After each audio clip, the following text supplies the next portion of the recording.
Hello students, welcome to SB academy. আমরা আগের ক্লাসে দেখেছি যে মহাবিদ্রোহ কেন শুরু হয়েছিল, তার পটভূমি, কি কি কারণে মহাবিদ্রোহ বা সিপাহীরা বিদ্রোহ করতে বাধ্য হয়েছিল, বা কি কি কারণে সিপাহীদের মধ্যে ক্ষোভ জমেছিল, দেশীয় সামন্ত রাজাদের মধ্যে ক্ষোভ জমেছিল। তো সেইগুলোই একসময় মহাবিদ্রোহের রূপ নেয়। তো আগের ভিডিওতে আমরা কিন্তু কারণটা শুধুমাত্র জেনেছি।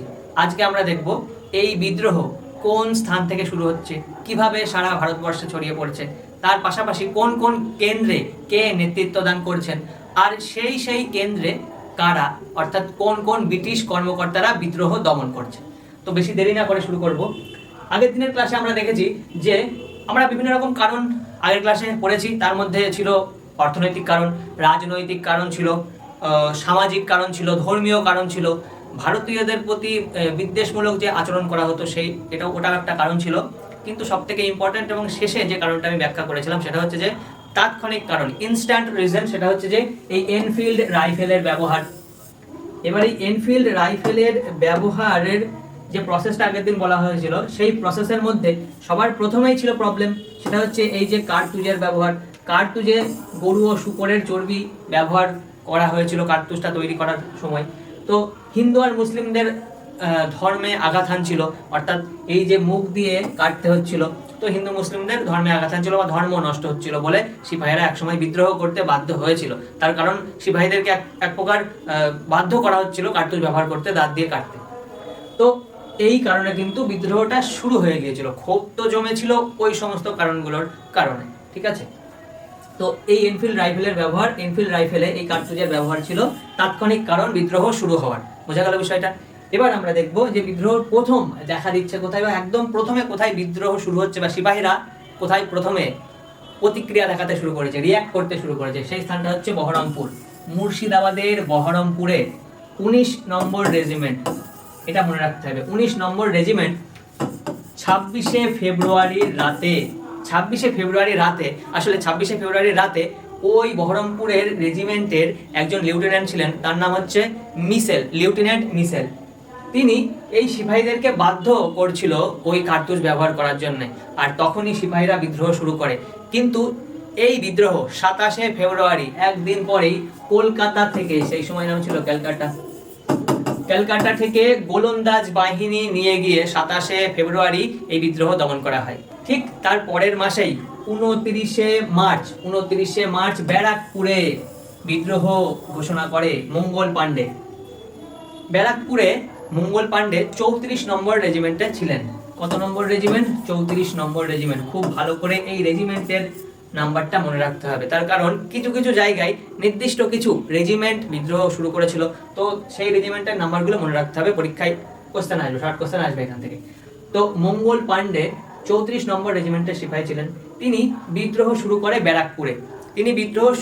তিনি অন্যান্য সিপাহীদের একত্রিত করার চেষ্টা করে যে হ্যাঁ, এই কার্তুজে শূকর ও গরুর চর্বি ব্যবহার করা হয়েছে, এই কার্তুজ ব্যবহার করা যাবে না। তো সিপাহীরা একত্রিত হওয়ার আগেই ইংরেজরা প্রতিক্রিয়া দেখাতে শুরু করে। ইংরেজরা তাদের যে ব্রিটিশ সেনা, ওদেরকে অর্ডার দেয় এবং ঘেরাও করে ফেলা হয় মঙ্গল পাণ্ডেকে। আর মঙ্গল পাণ্ডে ওই ব্যারাকপুরের রেজিমেন্টের একজন লেফটেন্যান্ট ছিলেন, লেফটেন্যান্ট হেনরি বগ।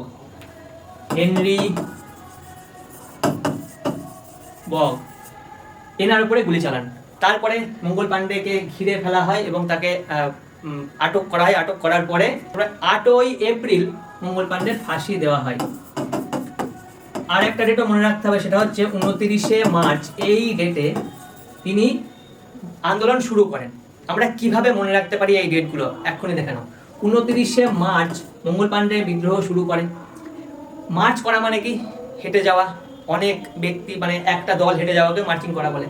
তো 29শে মার্চ আমরা এভাবে ইমাজিন করে নিতে পারি যে 29শে মার্চ মঙ্গল পাণ্ডে মার্চিং করা শুরু করেছিল, বিদ্রোহের জন্য হাঁটা শুরু করেছিল, বিদ্রোহ করা শুরু করেছিল। তো 29শে মার্চ ডেটটা আমরা এভাবে মনে রাখতে পারি। আর 8ই এপ্রিল মঙ্গল পাণ্ডের ফাঁসি দেওয়া হয়েছিল। কিভাবে মনে রাখতে পারি? এই যে 8, এই 8 সংখ্যাটা নিচের দিকের এই 8-এর এইটা অনেকটা ফাঁসির মতোই লাগে না, রাইট? ফাঁসির মতোই লাগছে। তো 8ই এপ্রিল আমরা এইভাবে মনে রাখতে পারি। এই দুটো ডেট ভীষণ ইম্পর্টেন্ট। এরপরে এখানে তো বিদ্রোহ দমন করা হয়ে গেল। এরপরে মিরাটের সিপাহীরা বিদ্রোহ করা শুরু করে। মিরাটের 11 নম্বর বেঙ্গল নেটিভ ইনফ্যান্ট্রি বিদ্রোহ করা শুরু করে কত তারিখে? 10ই মে।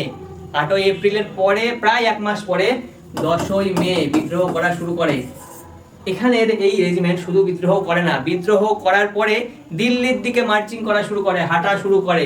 এই মিরাট থেকে দিল্লির দিকে মার্চিং করা শুরু করে এবং দিল্লিতে এসে পৌঁছায় 11ই মে। 11ই মে, ওকে।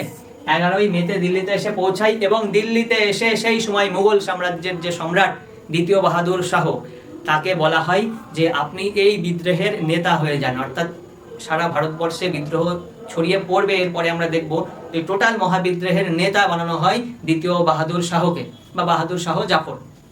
কিন্তু প্রবলেম ছিল দ্বিতীয় বাহাদুর শাহ অনেক বয়স হয়ে গিয়েছিল তার, প্রায় 82 বছর, 82 ইয়ার তার বয়স ছিল প্রায়। সেই কারণে বাহাদুর শাহ জাফরের হয়ে বা দ্বিতীয় বাহাদুর শাহের হয়ে তার সেনাপতি বাখত খান বা বখত খান নেতৃত্ব দিয়েছিল দিল্লিতে। এটা আমাদের মনে রাখতে হবে যে দিল্লিতে নেতৃত্ব দান কে করেন? বখত খান বা বাখত খান। কার হয়ে? দ্বিতীয় বাহাদুর শাহের হয়ে। অনেক জায়গায় দ্বিতীয় বাহাদুর শাহকেও আর কি দিল্লির হয়ে নেতৃত্ব দানকারী হিসেবে ধরা হয়, যে দিল্লিতে নেতৃত্ব দান করেছিলেন দ্বিতীয় বাহাদুর শাহ জাফর। তো পরীক্ষাতে যদি অপশান থাকে দ্বিতীয় বাহাদুর শাহ জাফর, তাহলে দ্বিতীয় বাহাদুর শাহ জাফরই দিতে হবে। বখত খান যদি অপশান থাকে সেই ক্ষেত্রে বখত খান আমরা তখনই দেবো যখন দ্বিতীয় বাহাদুর শাহের নামটা থাকবে না। ক্লিয়ার? নেক্সট আমরা দেখব যে আর অন্যান্য যে কেন্দ্র ছিল সেই সমস্ত কেন্দ্রে কে বা কারা নেতৃত্ব দান করেছিলেন। প্রথমে আসছে বারেলি। বারেলিতে খান বাহাদুর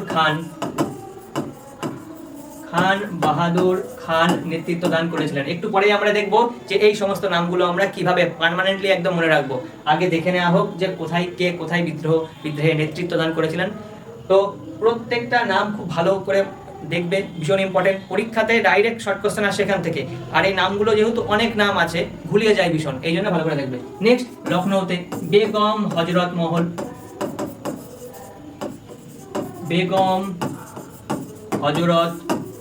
মহল। তারপরে আসছে কানপুরে নানা সাহেব আর তাতিয়া তোপি। তারপরে এদিকে ঝাঁসিতে ঝাঁসির রানী লক্ষ্মীবাই।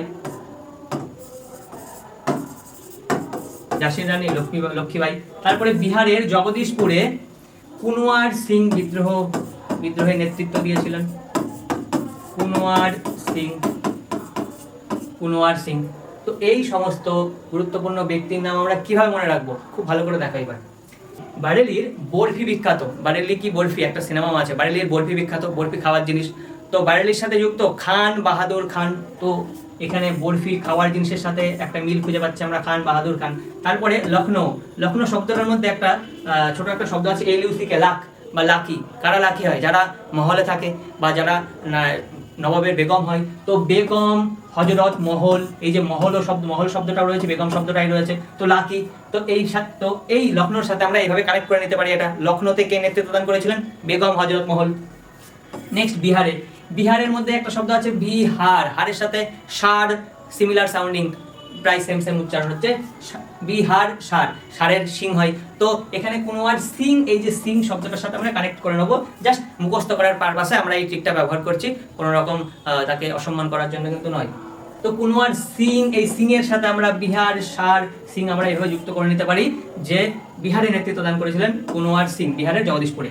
নেক্সট কানপুরে নানা সাহেব তাতিয়া টুপি। কানপুরে একটা শব্দ আছে কান, আমাদের এই কানের সাথে নাক একদম এই যে প্যারালালে অবস্থান করে। তো কানপুরে কে নেতৃত্ব দান করেছিলেন? নানা সাহেব। আর তাতিয়া টুপি, আমরা টুপি কোথায় পরি? কানের ওপরেই পরি টুপি। তো তাতিয়া টুপির নামটা আমরা এইভাবে মনে রাখতে পারি যে কানপুরে নেতৃত্ব দান কারা করেন? নানা সাহেব, তাতিয়া টুপি। নেক্সট আসছে ঝাঁসিতে ঝাঁসির রানী লক্ষ্মীবাই। এটা তো ইজিলি মনে থাকবে, তার কারণে আমরা ছোটবেলা থেকে ইনার কৃতিত্ব বা ইনার সাহসিকতার পরিচয় আমরা অনেক বইয়ের পাতায় পেয়েছি। এবার আমরা দেখব যে এই সমস্ত স্থানে কোন কোন ব্রিটিশ কর্মচারী বা ব্রিটিশ কর্মকর্তারা বিদ্রোহ দমন করেছিল। আর দিল্লির নামটা মনে আছে তো? দ্বিতীয় বাহাদুর শাহ কিংবা দ্বিতীয় বাহাদুর শাহর জায়গায় বখত খান বা বাখত খান থাকতে পারে। আচ্ছা, বাখত খান মনে রাখারও একটা ট্রিক আছে। দ্বিতীয় বাহাদুর শাহের জায়গায় বখত খান বা অনেক সময় বাখত খানও লেখা থাকে। তো বখত খান এইটা আমরা কিভাবে মনে রাখতে পারি? দ্বিতীয় বাহাদুর শাহ জাফরের বয়স কত ছিল বললাম? 82 বছর প্রায়। তো হিসাব মতো তার হাতে সময় অনেক কম ছিল, অর্থাৎ সময় বাক্ত, হিন্দিতে বাক্ত মানে সময়, তো বাক্ত অনেক কম ছিল, সেই কারণে তার নিজের জায়গায় বাক্ত খানকে, তার সেনাপতি বাক্ত খানকে দায়িত্ব দিয়েছিলেন দিল্লিতে নেতৃত্ব দান করার জন্য। তো এইভাবে আমরা বাক্ত খান নামটা দিল্লির সাথে যুক্ত করে নিতে পারি। এবার আমরা দেখবো যে কোন কোন ব্যক্তি কোথায় বিদ্রোহ দমন করেছিল, কোন কোন ব্রিটিশ কর্মকর্তা কোথায় বিদ্রোহ দমন করেছিল। দিল্লিতে বিদ্রোহ দমন করেছিল জন নিকলসন। কি কি নাম বলছি আগে প্রথমে দেখে নাও বা নোট ডাউন করে নাও, তারপরে আমি ট্রিক দিচ্ছি। জন নিকলসন, তারপরে ঝাঁসিতে হিউ রোজ, তারপরে বিহারে উইলিয়াম টেলর, তারপরে এদিকে কানপুরে কলিন ক্যাম্পবেল, তারপরে এদিকে লখনৌ কানপুর দুটো স্থানে কলিন ক্যাম্পবেল বিদ্রোহ দমন করেছিলেন। তো এই নামগুলো আমরা কিভাবে মনে রাখতে পারি। দিল্লিতে বিদ্রোহ দমন করার পরে দ্বিতীয় বাহাদুর শাহকে রেঙ্গুনে পাঠিয়ে দেওয়া হয়েছিল, বার্মার রেঙ্গুনে, বর্তমান মায়ানমার নাম সেই দেশে। তো নিকলসন আমরা এরকম ভাবে মনে রাখতে পারি যে তাকে নিকাল দেনাম, অর্থাৎ তাড়িয়ে দেওয়া, বের করে দেওয়া। তো ভারত থেকে এক প্রকার বের করে দিয়েছিল, কোথায় পাঠিয়ে দেওয়া হয়েছিল? রেঙ্গুনে, বার্মার রেঙ্গুনে।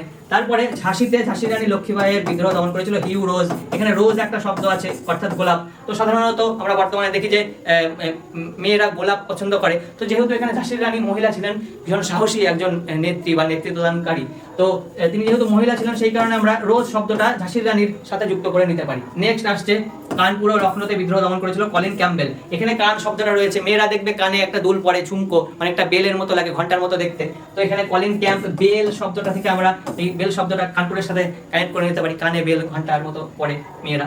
এবার আসছে বিহারের কুনওয়ার সিং বিদ্রোহে নেতৃত্ব দিয়েছিলেন। তো সেখানে সিং বলে একটা শব্দ আমরা কানেক্ট করেছিলাম। তো কিছু কিছু গরু বা ষাঁড়ের সিং হয় খুব চোচালো, তো যদি ভোতা সিং হয় সেটাকে টেলার করা যায়, মানে কেটে কুটে একটা শেপে আনা যায়। তো মানে টেলারিং করা বলতে কেটে কুটে সেলাই করা কাজটার কথা বলা হচ্ছে। তো টেলর শব্দটার সাথে আমরা এইভাবে বিহার স্থানটাকে যুক্ত করতে পারি। তো এই সমস্ত ব্যক্তির নামগুলো ভীষণ ইম্পর্টেন্ট হয়ে যায়, এখান থেকে শর্ট কোশ্চেন আসার চান্স বেশি, আর এগুলো ভীষণ ঘুরিয়ে যায়, সেই জন্যই এই সমস্ত ট্রিক দেওয়া হয়েছে। তো তোমরা প্রথমে এগুলো নোট ডাউন করে নেবে, পারলে এই ট্রিকগুলো লিখে নেবে, তাহলে ইজিলি মনে থাকবে, কিংবা পরে রিভিশনের সময় সুবিধা হবে। কেননা একবার শুনে এখন হয়তো মনে থাকবে, কিন্তু কয়েকদিন পরে এগুলো ভুলতে শুরু করবে, ওই জন্য লিখে নেওয়াই খুব ভালো। তো আজকের ক্লাস এই পর্যন্ত, আশা করি ক্লাসটা খুব ভালো লেগেছে। এই রকমের ট্রিক বা কঠিন যে কোনো টপিককে এত সহজে বুঝতে এবং এই সমস্ত কঠিন ফ্যাক্টগুলো এত সহজে মনে রাখার জন্য আমাদের এই ইউটিউব চ্যানেলকে সাবস্ক্রাইব করো এবং পরের অন্যান্য ক্লাসের জন্য অপেক্ষা করো। Thank you.